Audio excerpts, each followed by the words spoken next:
I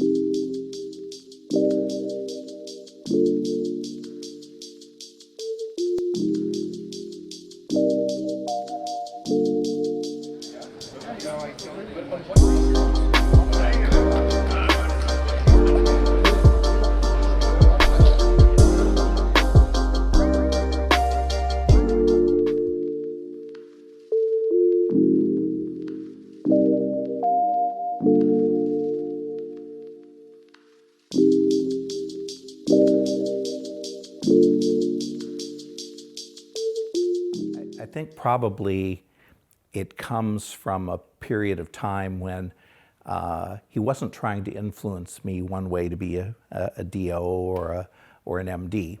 And he overheard me telling one of my childhood friends when he asked me, "What does your father do?" I said, "Well, he's an osteopathic physician." He said, "Well, what's that?" And I said, "Well, it's kind of like an MD and a chiropractor mixed up together." And my dad heard that and he said, "Mike, we have to have the talk." And it wasn't about birds and bees.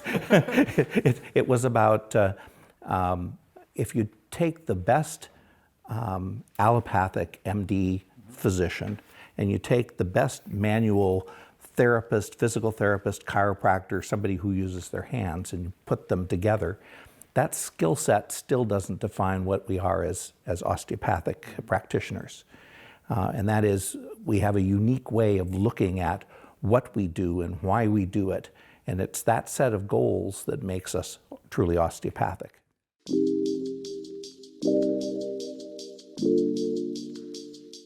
Certainly, I think that not only does what clinical goal I'm attempting to accomplish when I decide to put my hands on or recommend some other intervention, but also my intention.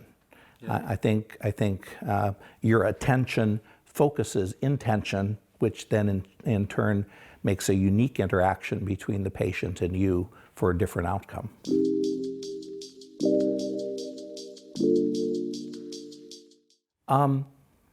If I was doing something and it didn't take a whole lot of thought, and I'm thinking as I applied this or that technique, I wonder what the next patient is thinking about. I wonder if I'm going to be on time. I wonder. I'm not as effective as if my intention is healing, if my intention is to accomplish a physical goal or even a mental emotional goal. I think the patient is very astute in picking up the subtle clues that are conveyed both by how we look at each other, how we touch. And so I think the intention is conveyed through everything that we do.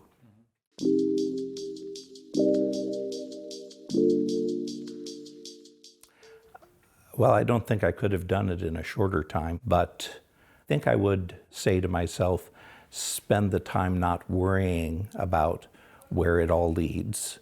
Take the time to enjoy the people that are there learning with you, and perhaps spend a little bit more time asking your mentors not what they're saying and trying to teach you, but how they learned what it was that they learned that they're now teaching you.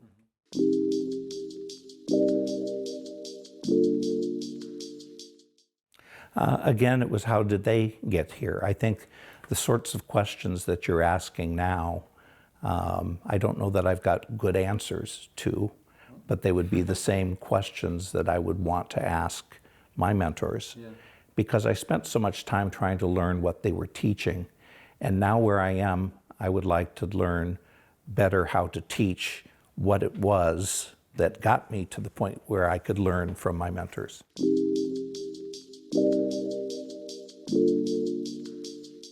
I had different mentors for different elements. Of course, my father was a great mentor. He has huge shoes to fill, and I've never been able to fill them because of who he is as a total person.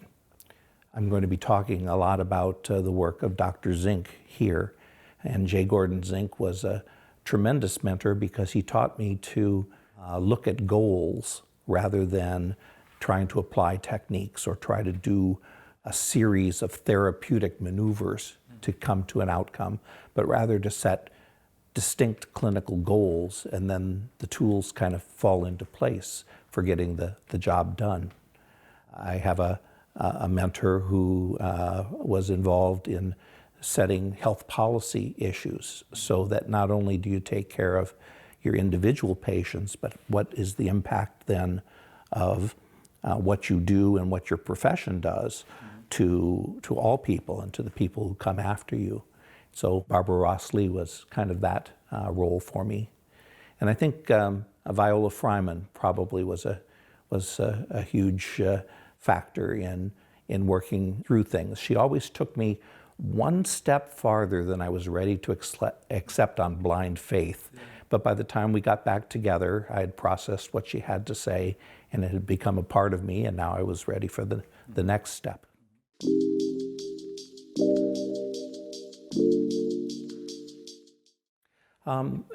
Dad and I have put together an osteopathic approach to systemic dysfunctions.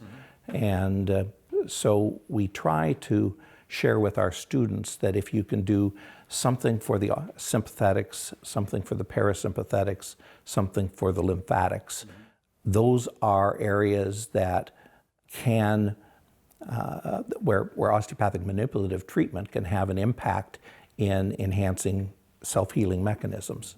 And so the autonomic neurologic model, the respiratory circulatory model, those are two models that we use quite a bit in our general patient care. And then the musculoskeletal system being such a primary system, the postural biomechanical model is probably the third. So those are out of the 5 osteopathic healthcare models, those 3 I use in almost every single patient, with the metabolic and the biopsychosocial being things that kind of get hung on. I'm a little less focused on doing that with every patient.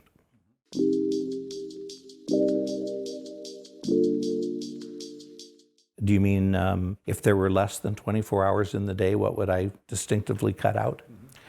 I think you have to do what gives you the greatest joy and what you feel was your unique contribution that you could make. I decided originally when I was in school that I wanted to go into practice for 15 years or so before I came back to do some teaching. But I spent some time with Dr. Zink, and what I saw and learned from him about setting goals and using something that wasn't widely taught, his common compensatory pattern and his approach to patients, I felt that needed to be given back to the profession sooner rather than later. So I decided I would probably be able to touch more lives by teaching students what it was that I had learned and what was going to be a calling to share the enthusiasm of applying those things. So in answer to your question, I think probably we needed teachers. We need and still do need scientists. We've got a good number of clinical people, the fastest growing profession worldwide. And so I think probably at this point in time, the first thing I would cut out would be the patient care on a regular basis. And in fact, that's kind of in this last short period of time, kind of the part that I've removed. It's wearing on the body and it takes away from the time for science and for teaching. So Michael Kuchera, it was inspiring, and thank you so much for taking the time for this interview.